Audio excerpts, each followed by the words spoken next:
Infinite consciousness is the nature of Bhagavan Shiva.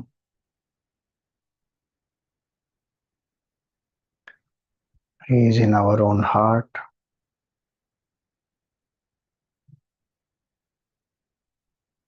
Every minute I feel I am.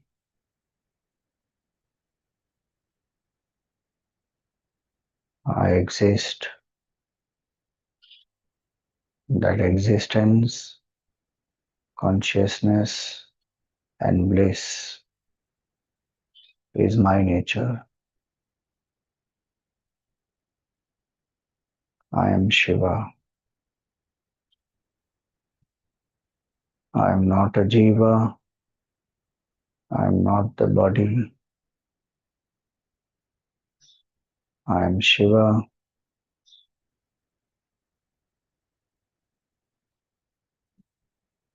who is peaceful,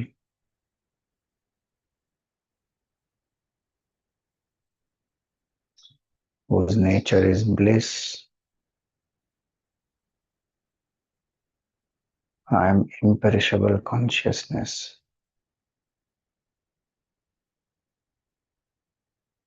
indescribable.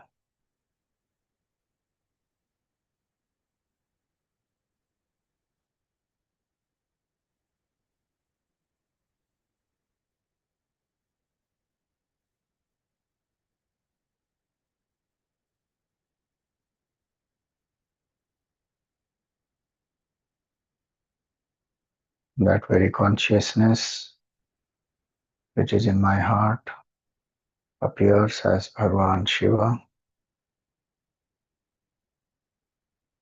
an embodiment of values and virtues.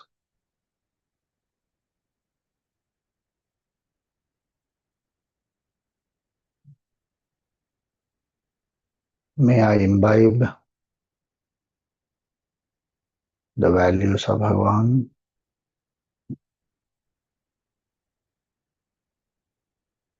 his fearlessness, detachment, equanimity, balance.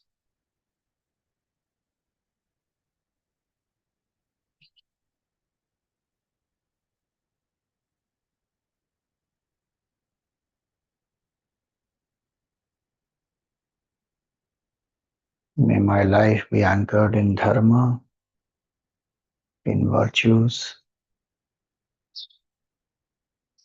May I never compromise from dharma. May I live these values uncompromisingly.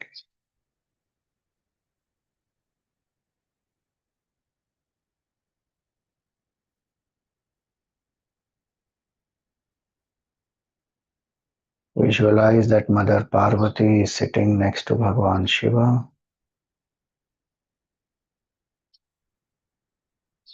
Brahmaji, Vishnu Bhagavan, all the devatas, they are offering flowers at the feet of Bhagavan Shiva and Mother Parvati.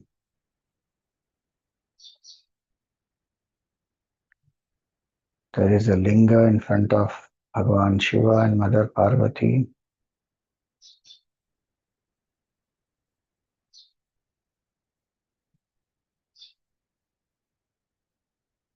All these devatas are offering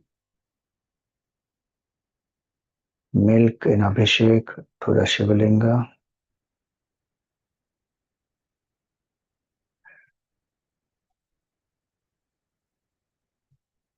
Feel that you are also worshipping Bhagavan amidst all of them.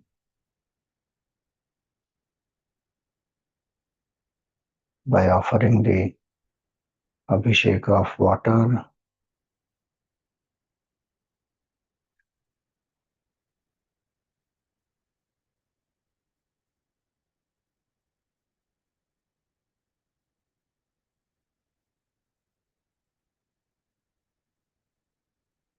Just as the milk and the water pervade the linga,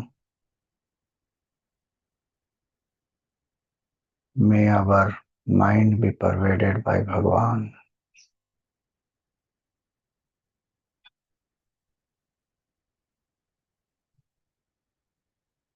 May my actions throughout the day today be dedicated to Bhagavan.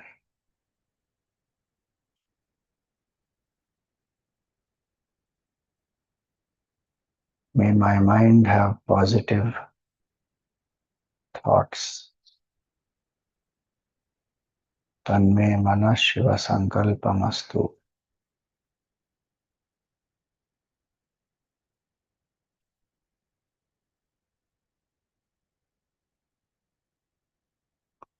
Offer some flowers on the Shivalinga. Perform a pradakshina of Bhagavan.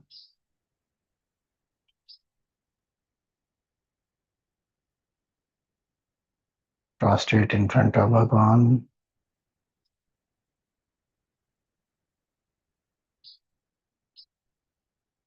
Take the milk and water offered in Abhisheka as prasad and consume a little bit of it.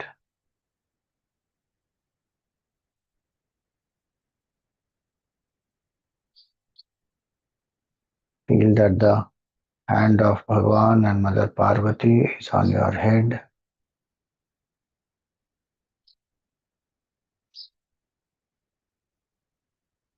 And their grace pervades your being.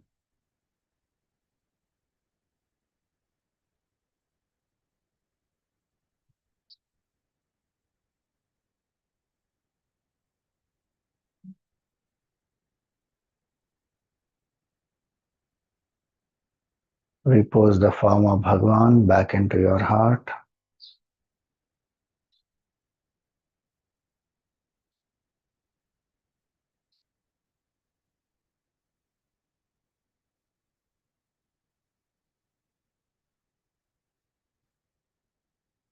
Be aware of your breath.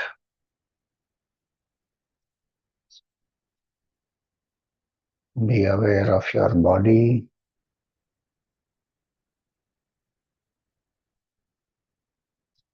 Be aware of the happenings around you.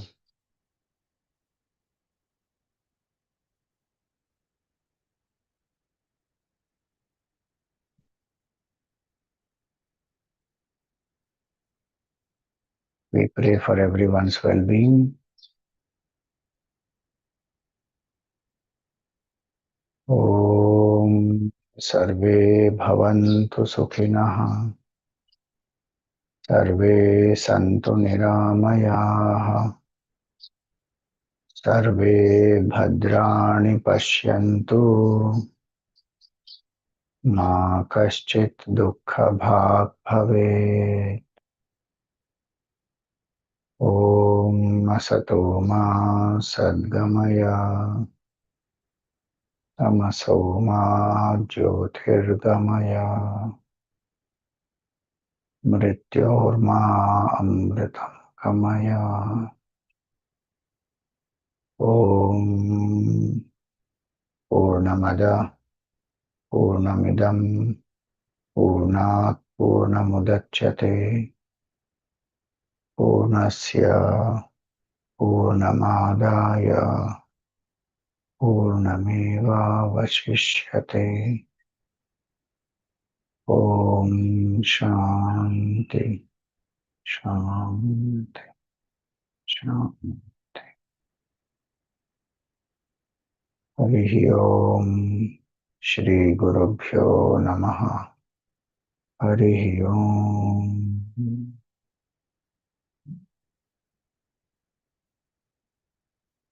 Rub your palms, place them on the face, and gently open the eyes.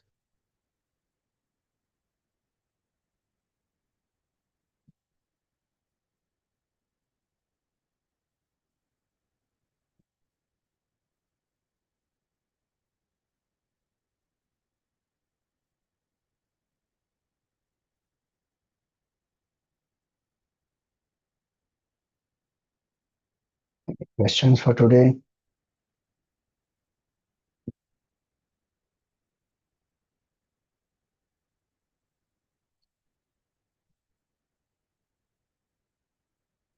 Yes. Pranam Swamiji. If you could repeat that bhog, bhogya and bhokta. Bhokta are we the people who consume it. The other two bhog is the prasad. No? Okay.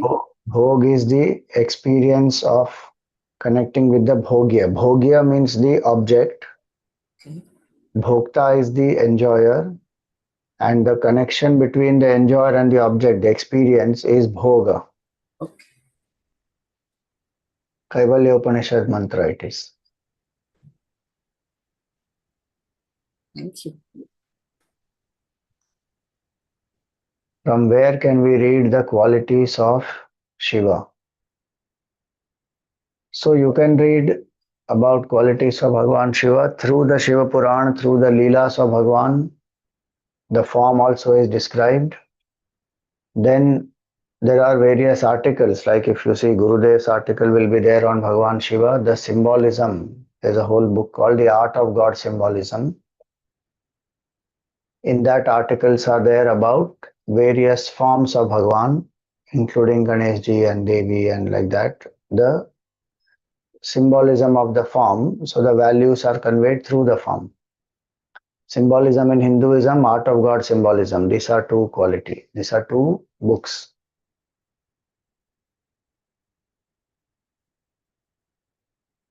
All right.